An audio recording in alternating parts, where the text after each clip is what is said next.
जितने तरह के पैसे थे, इन्होंने कहा था काला धन काला धन। काला धन का सम्राट ही अपने निकले। धन्यवाद दीजिए उस जज को, सुप्रीम कोर्ट का जज, उनको धन्यवाद दीजिए चीफ जस्टिस को, जिसने इलेक्ट्रोल बॉन्ड को आम जनता के सामने ला दिया। गाय हमारी माता है, 250 करोड़ उससे टैक्स, तो क्या हुआ दानी है? गाय नहीं काटेगा तो कैसे वो पैसा देगा 250 करोड़? अंडर करंट है। जिस तरह वाजपेयी जी फील गुड में थे और चले गए, वास्ट आउट हो गए, उसी तरह मोदी जी भी है गुड फील्ड में। टिक्कर ही नहीं देंगे। जो है अवधेश राय अभी 5 लाख से ऊपर वोट से निकलेगा। सिर्फ 4-5 पॉइंट से अलावा नहीं बोलता है। नेहरू ने क्या किया? नेहरू ने 350 दिया, पब्लिक सेक्टर का निर्माण किया। नेहरू ने पूरे औद्योगिक वातावरण बनाया। जी का गारंटी है जुमलाबाजी, बाद में कह देंगे वो जुमला था। देखिए, अगर आप मुद्दा पर आधारित वोट नहीं कीजिएगा तो आने वाला जो जनरेशन है, हम तो अब चले मान लिए निकल गए, लेकिन जो जनरेशन जो लोग खड़े हुए हैं, इन सबको कटोरा में भीख मांगना पड़ेगा। यही स्थिति है इस देश का। नमस्कार, बेगूसराय फ्रंटलाइन में आपका स्वागत है। इस वक्त मैं बरौनी रिफाइनरी के कोऑपरेटिव मार्केट में हूं। यहां पर हमारे साथ हैं नागेश्वर प्रसाद सिंह, वरिष्ठ नागरिक और चर्चित वामपंथी नेता एवं एटक यूनियन के रह चुके भूतपूर्व उपाध्यक्ष हैं। चुनावी माहौल है, देश चुनाव के मूड में है। चुनाव को लेकर काफ़ी हलचल गहमा गहमी है। बेगूसराय में 13 मई को चुनाव होने जा रहा है। इस लोकसभा चुनाव पर मैं नागेश्वर प्रसाद सिंह से जानना चाहता हूं। बेगूसराय फ्रंटलाइन में आपका स्वागत है। धन्यवाद। क्या माहौल है बेगूसराय में? बेगूसराय का जो सवाल है पूरे देश का सवाल के साथ जुड़ा हुआ है, और यह लोकसभा का जो चुनाव हो रहा है यह एक नीतिगत सवाल है कि देश की अर्थव्यवस्था कैसे हो, देश को रोजगार कैसे मिले, देश की शिक्षा नीति क्या हो, देश की तमाम सुविधा जो कैसे रहे आम जनता को, रोजगार का सवाल है। इस सवाल पर मैं एक सवाल पर आपको बताना चाहता हूँ। अभी जो मोदी जी हैं, ये 10 साल से ये सरकार चला रहे हैं और 5 साल बीजेपी का जो सरकार चली, वाजपेयी जी के नेतृत्व में भी चली। ये इनको अपना हिसाब देना चाहिए। इन्होंने शिक्षा का पहला काम पूरे देश में निजीकरण के दौर पर चला है। आज शिक्षा आम आदमी के औकात से बाहर चला गया है।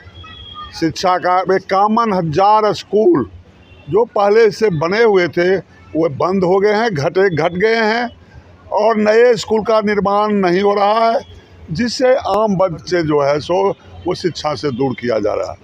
केंद्रीय विद्यालय में जितने विद्यार्थी पढ़ते हैं उसकी सीट संख्या भी घटा दी गई है, बहुत ज़्यादा मात्रा में सीट घटा दी गई है। तो गरीब के बच्चे पढ़ेंगे कहाँ? नवोदय का जो स्कूल है उसका प्राइवेटाइजेशन का सब कुछ फार्मूला तय हो गया है। अगर यह सत्ता में आएंगे तो नवोदय कल प्राइवेटाइजेशन में चला जाएगा, वहाँ भी गरीब लड़के को शिक्षा से बाहर जाना पड़ेगा। शिक्षा, स्वास्थ्य, महंगाई, दवाई का असर पड़ेगा चुनाव पर। अभी कुल एक पॉइंट पर आ रहे हैं। स्वास्थ्य का जो सवाल है, इन्होंने स्वास्थ्य को इतनी महंगा कर दिए हैं, जो आम औकात के जो है, जो अगर किसी को किसी तरह से बीमारी हो जाएगी तो वह उसको सिमरिया घाट जाना है, उसको हॉस्पिटल में दिखाने का औकात नहीं रह गया है। एक दवाई का दाम जो 1.5 रुपये 2 रुपये टेबलेट था, आज 15 रुपये 20 रुपये। कोई कंट्रोल नहीं है, कोई कंट्रोल नहीं है मेडिसिन में। डॉक्टरों की लूट अलग है। इसलिए मेडिकल का जो सवाल है, जो स्वास्थ्य का सवाल है, वो धराशायी हो चुका है। इसका चुनाव पर प्रभाव पड़ेगा? सभी पॉइंट्स का चुनाव पर प्रभाव पड़ेगा। हम अभी एक बात और आ रहे हैं, देश की आर्थिक व्यवस्था जो कर्ज के आधार पर अर्थव्यवस्था बन गई है, कॉमर्शियल बिजनेस के आधार पर बन गई है।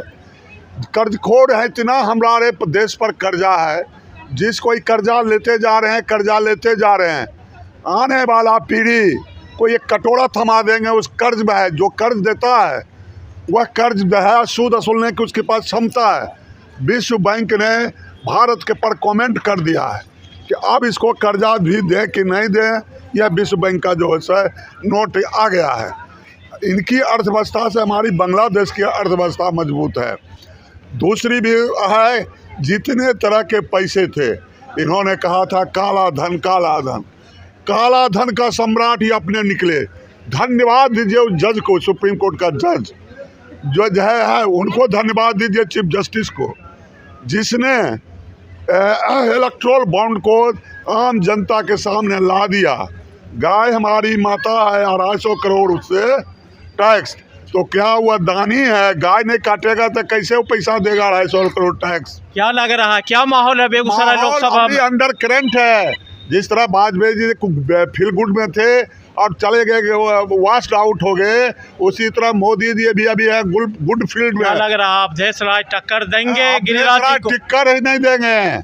जो है अवधेश राय अभी 5 लाख से ऊपर वोट से निकलेगा। जनता में उबाल है, महंगाई के पड़ा, शिक्षा के पड़ा, बेरोजगारी, ये तमाम सब मुद्दे देश में छाए हुए हैं। उसको राम जी और हनुमान जी को तो सब पूजा करता है, पहले से कर रहा है। क्या रहेगा जिले का मुद्दा, क्या रहेगा इस बार? यही जिले का मुद्दा है, यही कि बीजेपी ने क्या किया, आम जनता के लिए क्या किया। ये जो जितने पॉइंट्स बताए, ये सारे पॉइंट्स जो है देश में पिछले 20 साल से भाजपा और एनडीए गठबंधन बेगूसराय लोकसभा से एमपी है। हाँ। विकास का क्या क्या काम हुए? विकास का काम करने का ही नहीं है। 2 दशक से है, लेकिन विकास का काम करने का ही नहीं है। इनको है चंद जो लोगों को लुटाना है, अपने लूटना, यही मुद्दा है यहाँ का। और अवधेश राय जो है महागठबंधन का जो उम्मीदवार है, एक सही सुलझा जिंदगी लगा दिया है समाज सेवा में। महागठबंधन के अन्य घटक दल जो है साथ दे रहे हैं खुलकर। घोड़ा तमाम महागठबंधन के लोग, और महागठबंधन के ही लोग नहीं, जो कुछ बीजेपी के लोगों ने भी कुछ 10% ऐसे हैं जो अन्याय को नहीं सहने का है, वो भी हमारे साथ आ रहे हैं टूट के। लोगों में ऐसा चर्चा है जो इंडिया महागठबंधन ने बाघ के सामने बकरी को खड़ा कर दिया। ये गलत है। बाघ बकरी कुछ नहीं होता है। बाघ बकरी कहीं नहीं लोकतंत्र में। हाँ, बाघ बकरी नहीं है। जो आएगा सबसे लेफ्ट का ताकत है, जो आएगा टकराएगा, लड़ेगा, कोई बाघ नहीं है लेफ्ट के सामने। अब इंडिया गठबंधन के सामने जितने बाघ हैं सब धराशायी हो जाएंगे। अब 4 जून को देख लीजिएगा, जो बड़े बड़े मठाधीश हैं, जो बड़े बड़े अपने को समझ रहे हैं, वह अबरी जनता उस की समझ है कि धन बल से हम खरीद लेंगे और जीत जाएंगे। लेकिन अबरी न धन चलेगा न बल चलेगा, अबरी सिर्फ मुद्दा चलेगा। केंद्रीय मंत्री और बेगूसराय लोकसभा के उम्मीदवार गिरिराज सिंह को क्षेत्र में बहुत ही कठिनाइयों का सामना झेलना पड़ रहा है, इस पर आप क्या कहेंगे? विरोध का सामना निश्चित करना पड़ेगा, इसलिए कि जनता के समस्याओं को उन्होंने समाधान नहीं किया। जनता उनसे मिलती थी कुछ चंद लोगों से जो घिरे हुए थे, उनके पास उन्हें फटक नहीं दिया। तो लोग कहते हैं जो मोदी के नाम पर वोट देंगे। मोदी जी अपने पर कंट्रोवर्सी हैं। अभी उनका भाषण सिर्फ 4-5 पॉइंट से अलावा नहीं बोलता है।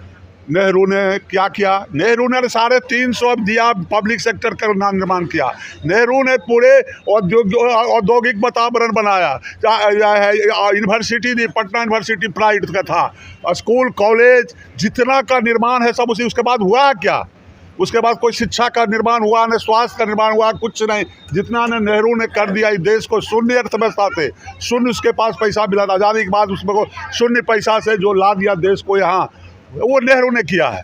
सिर्फ एक काम है, नेहरू का गाली देना, इंदिरा गांधी को गाली देना, राहुल गांधी को गाली देना, बस। और उसके बाद हिंदू मुस्लिम राम मंदिर मुझे, इसके अलावा इनका भाषण का एक बात बता दीजिए। पीएम मोदी की गारंटी पर आपको कितना भरोसा है? मोदी जी का गारंटी है जुमलाबाजी। बाद में कह देंगे वो जुमला था। जैसे 15 लाख, काला धन, ये सब जब बोले थे ना चुनाव में, तो बाद में क्या कह दिया, जब पूछा प्रेस वाले ने तब कह दिया कि वो तो जुमला था चुनावी में। इसलिए गारंटी भी इनका जुमलापन हो, कह देंगे जुमला पर है।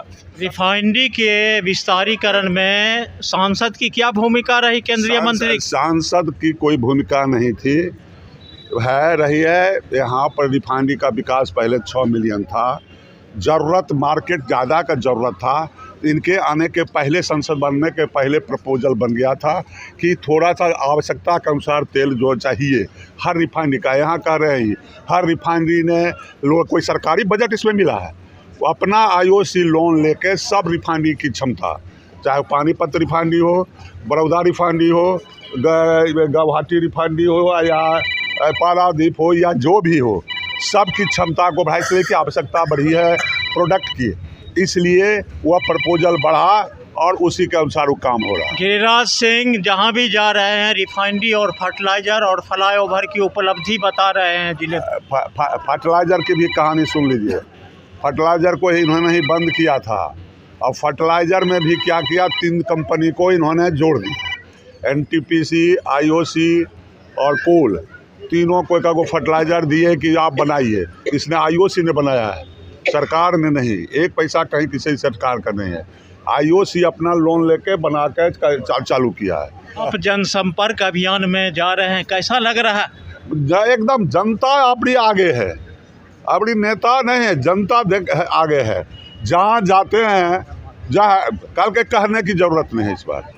अवधेश राय नए कैंडिडेट MP के लिए हैं, क्या इनको दिक्कत भी का सामना उठाना पड़ रहा है? नहीं, कोई कठिनाई दिक्कत नहीं, सब गांव में इनका बेगूसराय जिला घुमा हुआ है। इनकी लंबी राजनीति जो लाल झंडे के साथ रही है, वो कोई क्षेत्र, कोई गांव ऐसा नहीं है अवधेश राय का जहां कि वो नहीं गए, कोई कस्बा नहीं है, कोई जाए। जिंदगी भर उसने मजदूर किसान के लिए संघर्ष के लिए बिताया है, इसके लिए उसको जाने, कहीं देखते हैं कहीं उसको रोकता है, कहीं उसको कोई अथी करता है। जो घोर विरोधी भी हैं उसको बुला के आदर करते हैं। ये जो कह रहे हैं दबंग, उन्हीं को रोका जाता है, उन्हीं को काला झंडा दिखाया जाता है। बेगूसराय से डॉक्टर कन्हैया को टिकट नहीं मिला और दिल्ली से वो चुनाव लड़ रहे हैं, क्या इसका कोई प्रभाव, कोई असर बेगूसराय में दिख रहा है? नहीं, वो ऐसा कोई इम्पैक्ट नहीं है। महागठबंधन का जो सवाल है उसमें एक है, कन्हैया भी दिल्ली में लड़ रहा है नचनिया से, वो नचनिया को हराएगा कन्हैया भी, वहाँ एक अच्छी बात है, वो दिल्ली में भी लीडिंग पोजीशन में। क्या आप वामपंथी के चर्चित नेता हैं, आप क्या मैसेज देना चाहेंगे वोटरों को, क्या कहेंगे? अबरी हम तमाम वोटर मतदाता बेगूसराय के यही कहना चाहेंगे कि मुद्दों पर आधारित आप मतदान कीजिए, मुद्दा का एनालिसिस कर लीजिए, धर्म और जात और प्रथी के नाम पर नहीं, मुद्दों पर आधारित अगर आप मुद्दा पर आधारित वोट नहीं कीजिएगा तो आने वाला जो जनरेशन है, हम तो अब चले मान लिए निकल गए, लेकिन जो जनरेशन, जो लोग खड़े हुए हैं, इन सबको कटोरा में भीख मांगना पड़ेगा।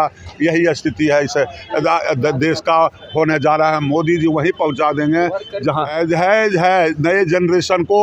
यह कहाँ बहाली है, 4 साल में कुल था सेना बली बहाली, कुल भाग गया छोड़ के। 19 साल में 4 साल ब्याह भी नहीं होगा, शादी भी नहीं होगा, और उसके बाद रिटायर हो जाएगा without gratuity, without pension, without, अगर शहीद भी हो जाता है तो उसको शहीद वाला दर्जा भी नहीं, और शहीद वाला जो कोटा मिलता है। 18वीं लोकसभा का चुनाव हो रहा है, देश में चुनाव मुद्दे पर होना चाहिए कि हिंदू मुस्लिम पर? चुनाव होना चाहिए देश के ज्वलंत सवाल पर, मुद्दों पर, महंगाई पर, बेरोजगारी पर, भ्रष्टाचार पर। ये जितना भ्रष्टाचारी है कहता है हम लड़ेंगे, जब मोदी जी का भाषण सुनेगा है भ्रष्टाचार, सारा भ्रष्टाचारी तो वो अपने कम में ले है, उनका ये भ्रष्टाचार से विरोध नहीं है। सब भ्रष्टाचारी हमारे यहाँ आ जाओ और लूटो, आखा आकार अस्थिर रहो। मोदी जी जितने भ्रष्टाचारी हैं, अजित पवार रहते हैं, या असम वाला चीफ मिनिस्टर के लिए बुकलेट बांटा था, या ये जो होम मिनिस्टर कि भ्रष्टाचार है, आई चीफ मिनिस्टर बना हुआ। उन जितने भ्रष्टाचार है, ये अशोक यहाँ वाला महाराष्ट्र वाला तुरंत दे दिया राज्यसभा का टिकट, वो लुटे रहा था 2 साल CBI। तो इसका भ्रष्टाचार से विरोध नहीं है, सब भ्रष्टाचारी हमरे आओ, हमको माल दो और लूटो और जो मन हो सके। क्या लग रहा है बिहार में इंडिया महागठबंधन को कितनी सीट आएगी? 32 से 33 सीटें, महागठबंधन को 40 में से 32 से 33 सीटें। भाजपा दावा कर रहे तो 40 में 40। वो तो वो अथी है वोट, वो तो कहता है 400 पार, 400 क्या पार करेगा? 400 पार करेगा पेट्रोल, 400 पार करेगा कड़वा तेल, 400 पार करेगा ये सब जो है, जो कंज्यूमर गुड्स है वो 400 पार करेगा, यही उसका है कंसेप्ट, वही कह रहा है। अबरी 400 पार करेगा क्या? जो है 165 का पेट्रोल 105, 100 पार अयाबरी जहाँ सत्ता आया तो पेट्रोल हो जाएगा 400 पार, डीजल 400 पार, चीनी 400 पार, जितना है ना है आम जनता का टिकट, रेलवे टिकट हो जाएगा 400 पार, कहीं जाइएगा 400 पार टिकट। इसलिए वही उसका 400 पार का नारा है, हिप्नोटाइज है करता है। मीडिया भी जब आप लोग हैं वो भी दिन भर उसको रटते रहते हैं। 400 जब खोलते हैं हम तो 6 साल भर से टीवी देखना बंद कर दिए। से बात कर रहे थे एटक यूनियन के पूर्व उपाध्यक्ष और वरिष्ठ नागरिक वामपंथी नेता नागेश्वर प्रसाद सिंह ने चुनाव को लेकर अपनी बात खुलकर कही। क्या होगा बेगूसराय में, कैसी टक्कर है और चुनाव इस बार रोचक मुकाबला है। 13 तारीख को मतदान है। देखिए मतदान के लिए अभी काफ़ी समय है और दोनों प्रत्याशी आमने सामने हैं। सीधी लड़ाई है, क्या होता है ये चुनाव में 4 जून को पता चलेगा। देखते रहिए बेगूसराय फ्रंटलाइन। मिलते हैं अगले वीडियो में। धन्यवाद।